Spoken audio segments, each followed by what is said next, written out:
Labas vakaras, eteryje Krašto naujienos. Pirmąjį kalendorinės žiemos vakarą matysite ir išgirsite. Kultūros ir meno dienų baigiamasis koncertas šventė ir žiūrovams, ir saviveiklininkams. Savivaldybė ir koncernas Vikonda pasirūpino, kad eglės įžiebimo šventė Kėdainiuose būtų išskirtinė. Spalvoto meduolio dienos akcija dovanojo daug puikių emocijų. Prasidėjo adventas, pasiruošimo kalėdoms laikotarpis. Savaitgalį Kėdainių kultūros centre vyko kultūros ir meno dienų baigiamasis koncertas. Tai šventė ir žiūrovams, ir patiems saviveiklininkams. Jau 15 kartą per visas rajono seniūnijas nuvilnijo kultūros ir meno dienos, kuriuose pasirodė daugiau nei 1000 saviveiklininkų. Kiekvienoje seniūnijoje komisija ir žiūrovai rinko geriausius kolektyvus, kurie pakviesti dalyvauti baigiamajame koncerte. Kėdainių kultūros centro scenoje kaimo kapelas ir folkloro ansamblius keitė tautinių šokių kolektyvai, šiuos vokaliniai ansambliai šeimyniniai duetai.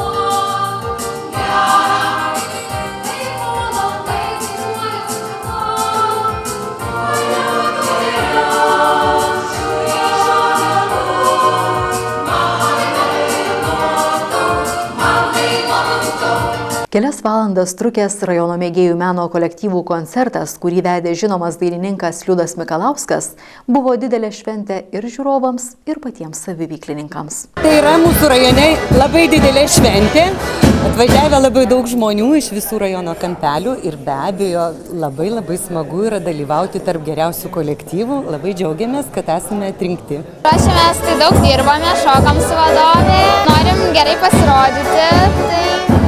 Ir kad visiems patiktų, tai dėl to smagu. O kuo pralinksminsit žiūrovus?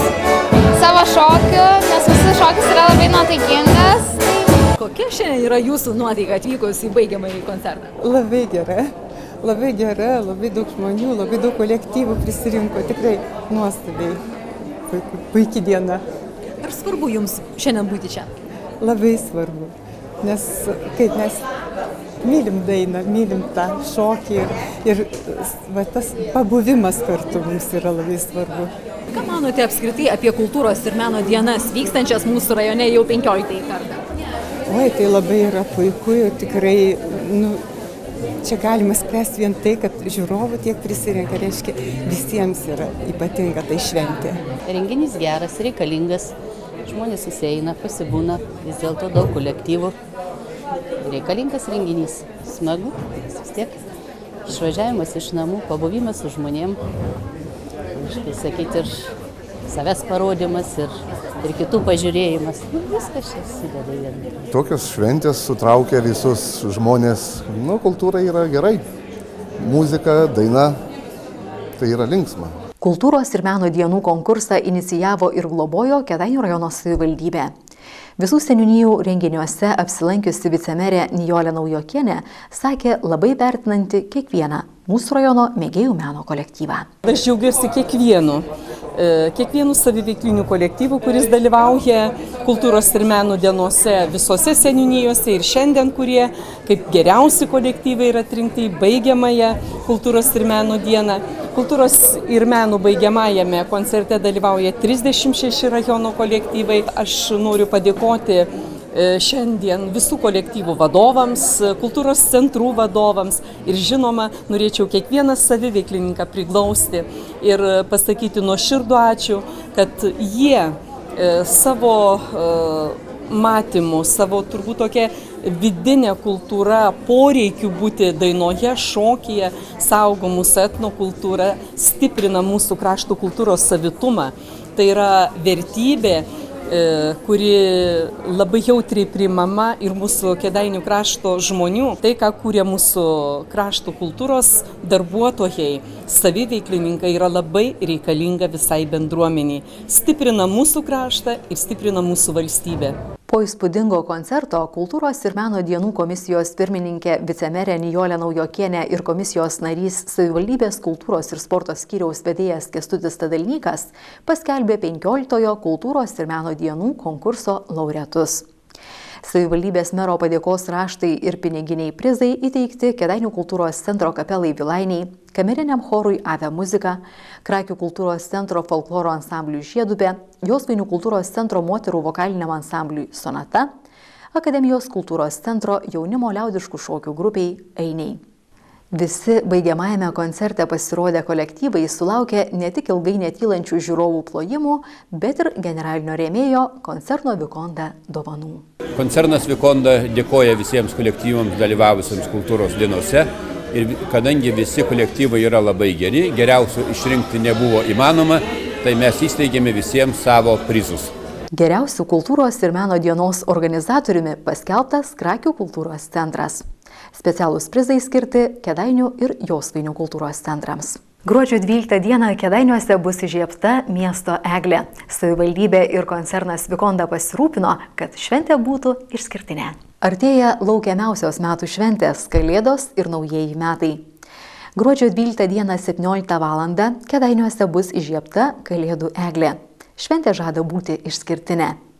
Pasak Kėdainių rajono savivaldybės mero pavaduotojos Nijolės Naujokienės, nuo 16 val.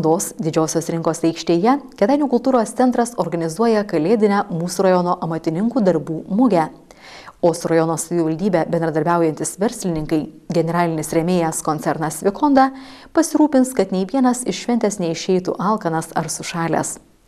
Akcinė bendrovė Krekenavos agrofirma aikštėje keps dešreles, o Kėdainių konservų fabrikas kvies pasigardžiuoti sriubą. Ruošiamės virti savo gaminamą sriubą ir vaišinti visus kėdainiečius, kurie dalyvaus šioje šventėje. Mūsų technologai tikrai yra labai patyrę, labai kompetitingi ir kūrė tikrai labai skanius patiekalus, tame tarpe ir labai skanias sriubas. Tad ir ši kalėdų sriuba bus tikrai ypatinga ir skani. Į šventę atskubėjusių kėdainiečių bei miesto svečių laukia ir kitos staigmenos. Šiais metais ir eglė bus pakankamai moderni, patys kūrėme idėjas ir, žinoma, pirkome paslaugą eglės puošimo. Tai tikrai nenorėčiau atskleisti, kaip jinai pati atrodys, bet manau, kad suintriguos ir sudomis daugelį. Na ir, žinoma, eglės įžiebimo šventės pagrindinis akcentas, tai yra mūsų rėmėjo, generalinių rėmėjo, koncerno Vikondos dovana, išskirtinis lazerių šou. Tikrai labai džiaugiuosi, kad savivaldybė vis tampriau bendrauja su verslininkais ir tikrai yra labai ryškus indėlis mūsų verslininko. Ta vakarą susirinkusiesiems į Didžiosios rinkos aikštę koncertuos jaunieji mūsų miesto atlikėjai. Į svečius atskubės ir pats Kalėdų senelis. Jis padės įžiebti miesto eglę. Pamatyti šį išskirtinį momentą kviečiami ir maži, ir dideli. Aš tikiuosi, kad per eglutės įžiebimo šventę, kaip ir visada, kėdainiečių susirinks daug, maloniai pabendrausime, pabūsime šeimomis. Kiekvienas kėdainietis, Kėdainių krašto žmogus iš bet kurio rajono kampelio yra laukiamas mūsų tradicinėme susitikimo renginyje Didžiojoje rinkos aikštėje gruodžio 12 dieną 17 val. Per eglutės įžiebimo šventę. Kėdainiai antrą kartą dalyvavo spalvoto meduolio dienos akcijoje. Šventė vykusi Kepinių namuose dovanojo daug puikių emocijų. Kėdainiuose esančiuose Kepinių namuose visą dieną netilo šventinis šurmulys. Juose vyko spalvoto meduolio dienos šventė. Kepiklėlės šeimininkė Daiva Gronskienė ir būrys savanorių kiekvieną atėjusį kvietė prie stalų kartu su specialiosios mokyklos ir vaikų globos namų Saulutė auklėtiniais marginti meduolių. Įmantriausiais raštais nuspalvinti meduoliai pavirto kalėdiniais angelais, žaismingais drugeliais, spalvingais batukais ir gražiai tviskančiomis žvaigždelėmis. Kiek meduolių nuspalvinai šiandien? 6. O ar paragavai, ar gardus tie meduoliai? Taip. O nuspalvinti gal dar skanesni? Nu jo. Šiandien mano saldžiausia gyvenimo diena. Kodėl? todėl kad niekada tų saldžiai nevalgiau. Bandžiau spalvinti gražiai, kad šią savo patikčiau ir draugams. Kaip sekėsi spalvinti? Gerai. Labai neįprasta technologija, bet iš tikrųjų labai linksma. Kaip manai, ar vaikams tokia veikla patinka? Tai žinoma, vaikams patinka tokia veikla, jie turi užsiėmimą. Yra smagu iš tikrųjų marginti kartu su savo šeima. Norėjai dalyvauti šioje akcijoje? Jo, labai. Norėjau pabandyti nupiešti meduolius. Marginti meduolius patiko ne tik vaikams. Ši diena teikia džiaugsmą? Žinoma, va kaip piešia, visi apsipiešia visur, apsidėję. Manau, kad ir vaikams patinka. Man patiko, va irgi padariau. Renginyje apsilankė nemažai svečių. Meduolius spalvino ir Žemės ūkio ministrė Virginija Baltraitienė su anūkėliu Mikalojumi. Mes kažkaip gal esam taip pripratę, kad viską naujai nusipirkai, padėjai ant stalo ar papuošė eglutę, o vaikams turbūt reikia tą parodyti, kad viskas, iš kur viskas atsiranda ir kad patiems reikia labai daug įdėti. Ir tada tos turbūt šventės tokios būna nuoširdesnės. Kiek meduoliukų šiandien nuspalvinote su anūkėliu? Jau čia mes daug, gal kokį 10, jau visą valandą sėdime ir spalvinam. Spalvoto meduolio dienos akcijoje dalyvavo ir Seimo nario Viktoro Fiodorovo šeima, Kėdainių rajono savivaldybės meras Rimantas Diliūnas, vicemerė Nijolė Naujokienė, savivaldybės administracijos direktoriaus pavaduotojas Julius Lukoševičius. Maloni akcija, kuri būrė žmonės, kurios šeimas nuteikia gerumui. Mums labai reikalinga tame laike. Mes per mažai šypsomės, per mažai būname kartu turbūt. Ir ypatingai, kai darbą darai, kuri vieną bendrą, aš mačiau, kaip tėvelis su vaikučiais kūrė, bet čia šalia, tai žinokit, norisi džiaugtis, tai yra jau vertybė, kurią mes kartais dėl bėgimo beprotiško, dėl skubėjimo, dėl to, kad kartais netrenkam esminius dalykus nuo nesminių, pamirštame kiekvieną dieną. O čia mus sugrąžina į namus, sugrąžina į šeimą, sugrąžina į artumą. Tai šitie meduoliai iš tiesų yra saldus visom prasmėm. Labai pati mėgstu meduolius ir šiandien spalvinu pirmą kartą, bet manau, mūsų šeiminai sekasi gan gerai. Manau, galėtume marginti tuos pačius meduolius net ir per Velykas. Prie šventinio margučio stalo tai būtų taip pat gerai. Kuo daugiau tokių akcijų, tuo geriau. Spalvoto meduolio dienos akciją palaikė gausus būrys savanorių. Vieni piešė ant vaikų veidų spalvingus piešinukus, kiti grojo ar kvietė draugę pažaisti, treti padėjo tvarkyti stalus. Šventę be tėvų globos likusiems vaikams ir visiems kėdainiečiams kūrė savivaldybės specialistai, mokiniai, mokytojai ir, žinoma, Kepinių namų kolektyvas, vadovaujamas Daivos Gronskienės. Šiemet savivaldybė pakvietė mane dalyvauti ir žinokit su mielu noru, kadangi manau, kad tai labai smagus ir geras renginys yra, nes, žinote, dažnai būna klausę, žinote, va ten Saulutės vaikų namai, jie kažkokie, lyg nori kažkas atskirti, kažką padaryti, o čia jie susimaišė visi. Visi vaikai yra vienodi, su vienodom šypsenom, su vienodais norais, vienodai laukia kalėdų turbūt. Ir žinokit, tai yra tiesiog smagu. Kiek meduoliukų teko šiai dienai iškepti? Žinokit, skaičiavom, 1900 su virš suskaičiavom, toliau nebeskaičiavom. Manęs paklausė prieš tai recepto. Aš sakau, meilė, džiaugsmas, draugystė ir šypsena. Išradingos Kepinių namų kepėjos vaikams ne tik iškepė gausybę meduoliukų, bet ir sukūrė jaukią prakartėlę, kuri kartu su nuspalvintais meduoliukais iškeliaus į globos namus ir primins vaikams apie artėjančias kalėdas. Spalvoto meduolio šventė šiais metais buvo surengta 15 miestų. Šio projekto pagrindinis rėmėjas Kėdainiuose veikianti įmonė Nordic Sugar Kėdainiai. Fabriko direktoriaus Dainiaus Cibulskio šeima taip pat buvo atvykusi į Kepinių namus spalvinti meduolių. Šiandien atvykom su visa šeima, visi 5. Ir manau, kad reikia dalintis savo džiaugsmu, bendrauti gražiai ir suteikti gerų akimirkų kitiems vaikams, kurie šiuo metu gyvena globos namuose. Spalvoto meduolio dienos akcija Lietuvoje vyko 5 kartą, Kėdainiuose 2. Nebejojama, kad ši žmogiškų gerumų paženklinta akcija dar nesykį sukvies kėdainiečius ir vaikų globos namų auklėtinius pabendrauti ir pasidalinti savo širdies šilumą. Tęsime laidą. Prasidėjo Adventas, pasiruošimo Kalėdoms laikotarpis. Vakar Švento Andriejaus dieną, likus 4 savaitėms iki Kalėdų, prasidėjo prieškalėdinis susikaupimo laikotarpis Adventas. Kėdainių Švento Jurgio bažnyčioje pirmąjį Advento sekmadienį buvo šventinami kalėdaičiai ir Advento vainikai. Per Adventą, kurį žymi naujų liturginių metų pradžią, katalikai susilaiko nuo triukšmingų linksmybių, tai apmąstymų ir laukimo metas. Advento metu mes laukiame Kristaus atėjimo. Šventieji tėvai mus moko, kad tas atėjimas yra trejopas. Pirmas istorinis Kristaus atėjimas buvo prieš 2000 metų, kada Kristus atėjo į šią žemę kaip mažas kūdikėlis, nors tada daugam tai buvo nesuprantama, kaip gali būti Dievas, kuris yra visagalis, kuris kalba per pranašus ir skelbia rūsčias kartais žinias, gali ateiti kaip toks mielas kūdikėlis. Na, bet Dievas mėgsta tokius siurprizus, tokius kontrastus, kad sujudintų, prabudintų mūsų širdis ir kad mes neišsigastume paties Dievo, tai jis apsireiškia kaip mažas kūdikėlis.